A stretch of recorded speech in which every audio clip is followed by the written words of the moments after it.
Hello YouTubers, welcome back to another Tesla electric car video with me, Adam Well Informed. Every summer we take a 370 mile all-round family road trip from Leicester to Whitby in the northeast coast of England. This is significant because it's the furthest I tend to drive across a calendar year with my Tesla Model 3 SR Plus. So when I purchased my Tesla, the vehicle had to cover this road trip that we take annually without fail. At first I thought I really needed a long-range Model 3, as the SR Plus Tesla Model 3 was only rated at 263 WLTP miles at the time of purchase. Taking this into account, real-world range and mostly motorway and highway driving, together with family luggage, achieving the full 263 miles was not going to be realistic, especially if you know what it's like driving through the Moors with its fast elevation changes. To top matters off, the supercharger network had fewer supercharging stations when I eventually made the decision to acquire my Tesla Model 3 SR Plus than we do today. So push comes to shove, and around 20 months later, for the very first time, I will show you how in real world conditions this actually turns out. One thing you also need to consider is that I removed the aero wheel caps that come standard with the 18-inch standard Tesla Model 3 wheels. This will actually hurt my overall range because the aero caps make the car more aero efficient, which in plain speaking English essentially means it cuts through the air with less effort, and so it can actually increase your vehicle's range, and more so at higher speeds like motorway driving. If you want to know the long story as to why I removed them, check out the video above. But long story short, when I last checked my vehicle's displayed 100% range in miles, it was around the 240 mark, with the onboard computer actually taking into account the removal of those aero wheels, which I think is pretty neat. It's part of that equation as standard. So this journey is a 370 mile all-round trip with my estimated max range of 240 miles minus the additional inefficiencies of 2 adults and 2 children on board with luggage. And did I mention the nearest supercharger was 75 miles away from my destination? Not only do I have to reach my destination and back to the supercharger, I also need sufficient range for my local errands too. It's not always about going from A to B and back to A, but what I need in between too. If you are interested in how the cheapest Tesla Model 3 performs for your typical family road trip with limited supercharging capabilities, well, you've come to the right place. In the meantime, I'd appreciate it if you could give the video a cheeky like, subscribe to the channel if you haven't already, and if you're interested in Tesla EV content weekly, hit the notification bell so you are the first to know when a video goes live. Right, let's get started with the journey. So the weather in the UK has been abnormally warm. It's been over 30 degrees for a number of days, and that was due to extend over the weekend. And to top it off, it hasn't rained since God was a lad. So all the grass has dried out, and it's fair to say most of the cars are mucky and dusty, just like my baby right here. And if you've seen my videos before, I do like to ensure my car is reasonably clean. And I actually had good intentions to clean it the week before. However, knowing I was taking this road trip, I just knew it would be a waste of time because the front of any Tesla tends to be an absolute bug magnet due to the lack of grille area. With the extreme weather and time being a commodity that we can't buy more of, I swallowed my pride for a week in anticipation of the road trip. It turned out to be time and effort well saved there as well. So when it comes to road trip planning, to your surprise, you don't need military level planning skills to navigate to a destination, as a nice driver once tried to explain to me. You can do it in less than a minute from the palm of your hands if you wanted to, and you can use a better route planner app on your iPhone or Android device, or even use the web browser to give you a good indication of what to anticipate. However, I find the ultimate navigator, in my opinion, is within the car itself. What's super exciting for this trip is I recently did an over-the-air update which I believe incorporates some super crazy improvements to navigation range predictions, such as crosswind and humidity, tire pressure, and a load of other variables to deliver a more precise result. If I go ahead and dial in our destination, the car's navigation is routing me to the Ferrybridge Supercharger and then on to Whitby.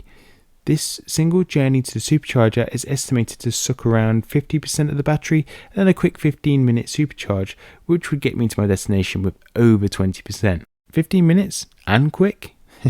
It's pretty impressive standards, don't you think? This 20% rate of charge would be fine if you booked your accommodation, and they have charging facilities that you can then utilise. There were places around Whitby that did offer that, however my accommodation was an old terraced house and no such infrastructure was on offer. Plus the public charging options around, they were extremely limited for some reason around here. So arriving with 20% won't be ideal for me in my personal circumstances this time. So what I intend to do is actually charge to 100% rather than the cheeky 15-minute charge as instructed, just so I have a greater percentage to do my errands and navigate back to the supercharger in due course. That was the plan, and unfortunately I was an idiot at times, which made the matter worse than predicted along the way. Compared to my first and last visit to Whitby, I actually executed a similar plan, but I visited a supercharger in Leeds first, which was a little out of my way to be honest. So with the Ferrybridge Superchargers being built just a few months ago, and with this being bang en route, not only was I more confident it would all work out fine, this supercharger was closer and more directly accessible than Leeds.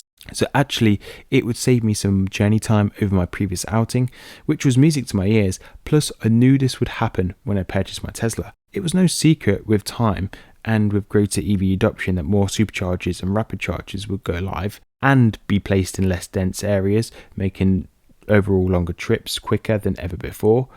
So before we actually head off, the car is fully packed up and it's ready to go with 2 small suitcases, and of course I'm going to be wearing my best footwear for driving, my Crockeroonies. I mean, seriously, can you name me a better shoe to drive in? Oh wait, at first I laughed at them, and then I joined Team Dad for Crocs. Honestly, I have no shame for rocking the Crocs now. Maybe I'm reaching peak dad. I'm sure that will change when the kids get older and they get a strong opinion on things. Anyhow, time to reset the trip computer and start the journey. So 30 minutes in, the kids are happy in the back and the wife has kitted us out with our coffee in our Costa refillable flasks. I'm getting 232 watt hours per mile after 30 minutes in and primarily on the motorway. The journey to Ferrybridge Supercharger is going extremely well so far. You can even see a cheeky in-action shot of the Crocs and work here. Hashtag socks and Crocs and not ashamed. Overall, we're moving at a comfortable pace and the motorway is pretty busy this Friday lunchtime, but it's moving at a great pace, and with the help of autopilot the journey is just way more relaxing than without it. It's times like these where you truly appreciate autopilot's contribution over the course of the journey. That said, you'll see why autopilot in its current form works primarily and at its best for motorway operation only, and not so much on country roads a little bit later in the video. Anyway, over the course of the first stint, we can see our watt hours per mile have actually decreased to around 24 watt hours per mile, and for any newbies to electric vehicles, this is an EV equivalent to mpg. So for every 224 watt hours of power, we are moving 1 mile. But as we move closer to our destination, my estimated arrival of 42% charge did fluctuate on either side, 2% here or there, and more so than I experienced before. So I can confirm the navigation is hard at work from that most recent software update to provide that more precise outcome. What really threw me off guard as we got closer, the navigation did decide to move us to Barnsley Supercharger instead, as it thought that there was a high demand at the Ferrybridge Superchargers. However, I was adamant that that was going to be my supercharger of choice, so I overrode that and continued to drive to Ferrybridge. Then a few miles out the supercharger, it then began to precondition the battery, meaning the car deliberately warmed up the battery to its optimum temperature for charging ahead of arrival. We then arrived at around the 42% level with a handful of spaces to park and charge up. All parked up and plugged in, we then decided to utilise the local facilities. The supercharger was much more convenient than the previous ones I'd used because it was part of your standard motorway services, so we had easy on-site access to the toilets, the M&S food hall, those coffee shops, KFC, Burger King, and we all had the chance to go eat lunch and then go to the loo and then set off. Also, I thought, I manually set the charge percentage to 100%, and then the car predicted a 45-minute time limit, for which I thought it was plenty of time to eat lunch and go to the loo. Therefore, we decided on ordering KFC, and I kid you not, I was watching the charging progress on my phone. But by the time we had actually had a little potter around, decided what we wanted to eat, then found our seats, ordered it, got served, it left very little time to actually eat and then take the kids to the toilet. And I kid you not, we had to take the bucket with us because it generally had finished charging before we'd even got to finish our meal. With our bladders empty and our tummies mostly full, we can navigate to our final destination and estimates our arrival to be at the 66% level, which would have given me way more buffer than the 60% I had the year before. So as we set off to Whitby, I'm actively not trying to drive it like I stole it, as I want to preserve as much battery for any errands or those unexpected delays. Straight after a supercharge, your Tesla will feel a little bit extra racy, and that's because the battery is pretty warm, and so in that state, it's performance friendly. As we look over the efficiency figures, to begin with, you can see the consumption is always going to be that little bit higher as the car is a little bit extra nippy on the accelerator, as we just mentioned, and it's trying to cool the battery temperatures to a more efficient friendly range. But before I move off the motorway and enter the single carriageways and the countryside roads required to actually get to Whitby, I make a couple of silly mistakes, and so I'm busy talking to the wife and then I ignore the navigation and miss my exits. So that 66% estimated charge on arrival then shifts to 62%, and that drop was solely on me. And a special shout out for my wife taking these clips and photos for me. It's not her first filming debut, she actually recorded some of the last road trip footage for me, so she'll want me to give her some credit for taking this footage, so thanks, hun. After I decided to ignore the navigation and get myself back on track, efficiency is coming back to us, so we've managed to drop from the low 300s to 250 watt hours per mile. But just as matters start to come together, we then hit standstill traffic. You can see from the energy graphs that this temporarily hits my energy efficiency. Not because the car uses a lot of energy stood still in traffic, in fact it's quite the opposite. It's more efficient than your typical petrol vehicle, but the efficiency is only skewed because we're no longer covering the same distance, and so we're utilising more power than before to cover the same distance. Eventually, after 20 to 30 minutes, the bottleneck of traffic over literally nothing was cleared. Very bizarre. We then reached the beautiful looking Moors, and this corner in the Moors is iconic for me as it's super tight, and if you carry too much speed, it would be quite easy to veer off course. But of course, with regen braking on our side and with traction control these days, it's pretty easy to take that corner. But let's just take a few seconds to appreciate these stunning views.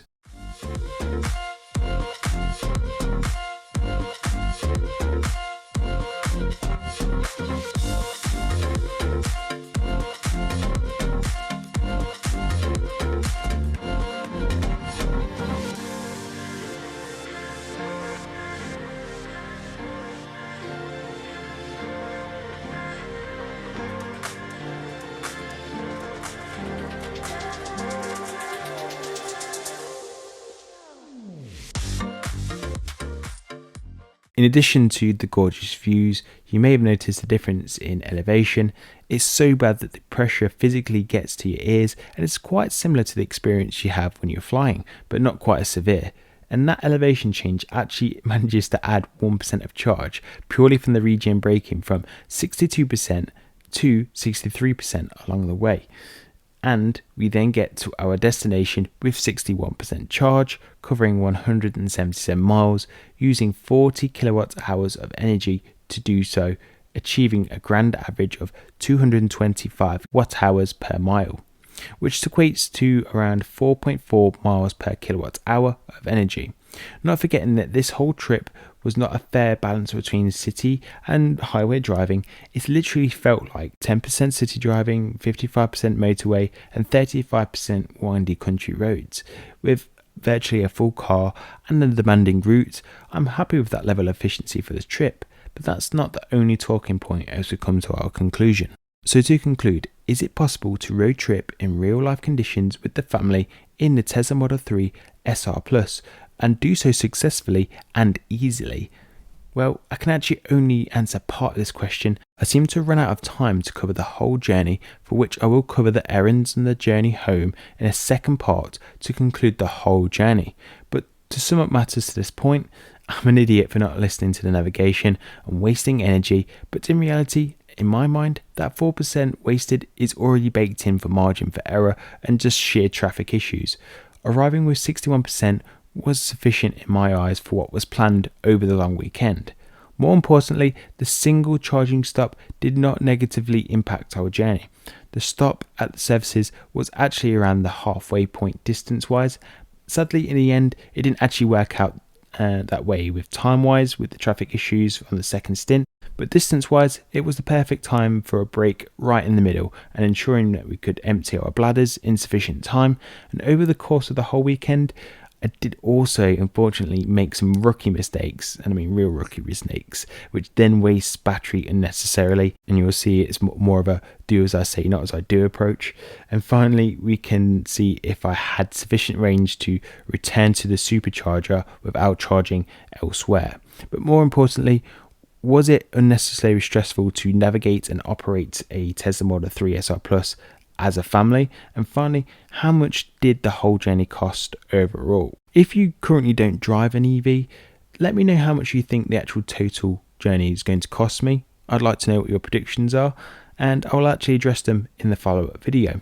If you're already an EV driver, what was the furthest journey that you took, and how was that experience for you? Did it go to plan, and would you do it again? Alternatively, if you're not sure what to comment and you want to let me know you got this far in the video, you can simply comment Team Socks and Crocs and Teslas, and I'll give you a cheeky thumbs up for doing so. I'm really sorry I couldn't fit this all in one part, and if I'm being completely honest, I hate having to move it to a separate video. It's literally how the journey and the data ultimately played out on this occasion. So tune in for the next video for the grand outcome. Don't forget to subscribe, like the video, and share it with any beneficial group that may find the video useful. You folks have been great, and as always, I'll see you in the next one. Ciao.